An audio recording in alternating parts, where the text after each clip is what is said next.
Next, you're going to need 4 pastels to shade in the cylinder. You're going to use one color. So I have white, light green, dark green, and black. Start by cleaning your pastel, and then notice that I'm using a curved line direction to start shading in the cylinder, the side of the cylinder.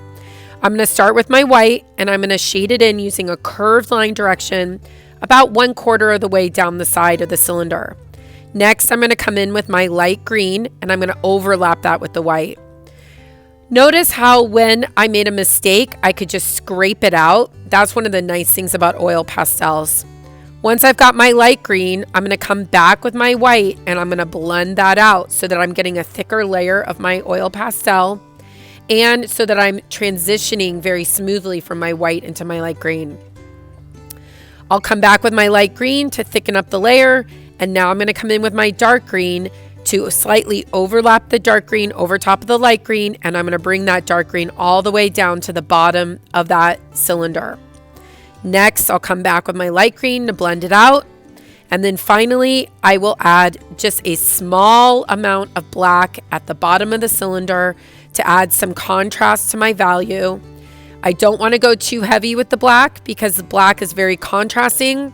So I'm just going to use a little bit of black and then come back with my dark green to blend that out, just to make my cylinder look a little more three-dimensional. On the side of the cylinder, I'm going to use the same value scale, going from light to dark at the top of the side down to dark at the bottom. I'm going to blend it out till it looks like it's a nice smooth transition, and then I'll be done with my cylinder.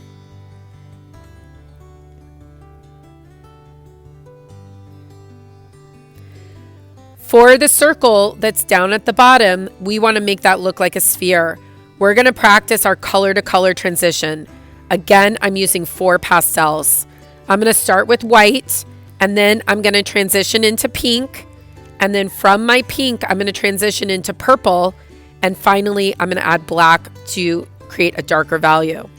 So notice that I'm starting with my white at the top.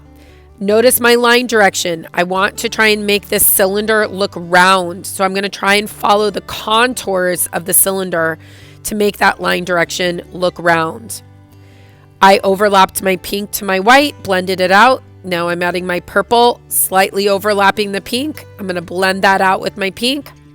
And then finally, I'm going to add just a little bit of black at the bottom to create a darker value. Again, not too heavy with the black because we don't want it to completely overtake the purple. And we're going to blend it out with the purple to finish our sphere.